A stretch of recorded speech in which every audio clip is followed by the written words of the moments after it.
Michael Crowley with the New York Times. Mr. Secretary, there's some confusion today about American diplomacy with Panama over the canal, as you must be aware.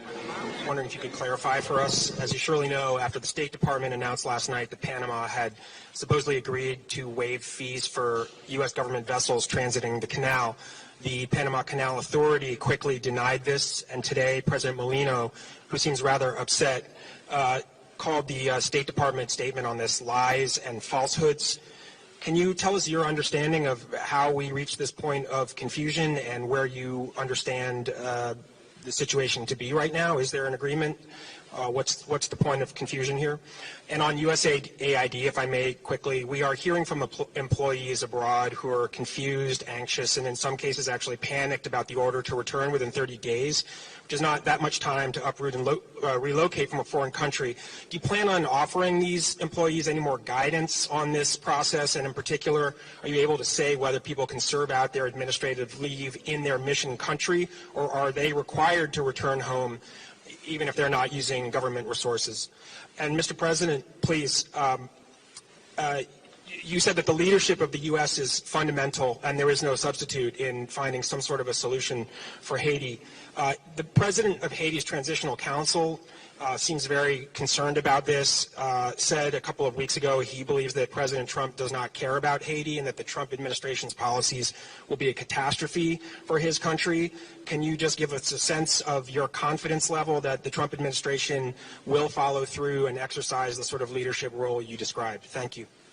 What was your, let me answer the first two because I think they were for me. But what was the first one again? I apologize. And the state of the diplomacy, what led to the confusion and where things stand now. And then the second one was USAID. Okay. Yes, please. Thanks. I'm not confused about Panama. We had conversations. I felt there were strong first steps. We have expectations we made clear in those conversations. I respect very much that Panama has a process. They're a democratically elected government. They have rules. They have laws. They're going to follow their process, but our expectations remain the same. In particular on that, I would just say that the United States has a treaty obligation to protect the Panama Canal if it comes under attack. That treaty obligation would have to be enforced by the armed forces of the United States, particularly the U.S. Navy. I find it absurd that we would have to pay fees to transit a zone that we are obligated to protect in a time of conflict. Those are our expectations. They were clear. They were clearly understood in those conversations. But I respect very much the fact that Panama has a process of laws and procedures that they need to follow as it relates to the Panamanian Canal authorities. We'll allow them to work through those processes. We intend to make it amicable the way our visits were. As far as the USAID, a couple points. The goal of our endeavor has always been to identify programs that work and continue them, and to identify programs that are not aligned with our national interests and identify those and address them. So we have sent out guidance to those deployed abroad that they will be on leave of absence, not fired, leave of absence as of Friday.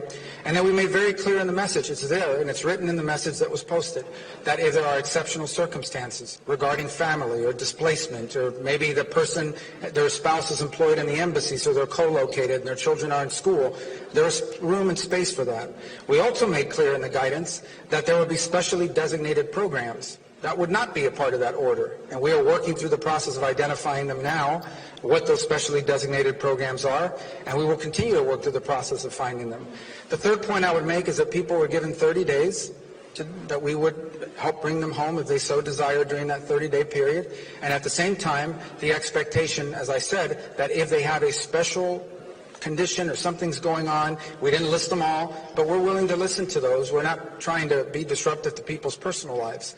We're not being punitive here. But this is the only way we've been able to get cooperation from USAID. I had preferred not to do it this way. When we tried to do it from the top down by getting cooperation from the central office of USAID, what we found instead are people trying to use the system to sneak through payments and push through payments despite the stop order. We found people that were uncooperative in terms of giving us information and access, all very consistent with some of the things we experienced while we were in Congress. And so we've had to do this other route instead. But we are going to do foreign aid. The United States will be providing foreign aid, but it is going to be foreign aid that makes sense and is aligned with our national interest. And I know the last question wasn't for me, but I want to address that as well. Number one, the United Nations is sitting on $100 million in their fund. The The United States has provided 15 of the $100 million for that fund. Okay? That, only 13 million of that is currently frozen. That means they still have $85 million plus the 1 point something million they spent that we already have in there available for the mission. That's clear. And that's not an impediment to the mission continuing. Beyond the UN fund, I've issued a waiver providing for the use of, I think it's close to $40 million of additional support. And those contracts are out there and they're working now. They're providing logistical support both to the mission and to the Haitian National Police. Those are facts.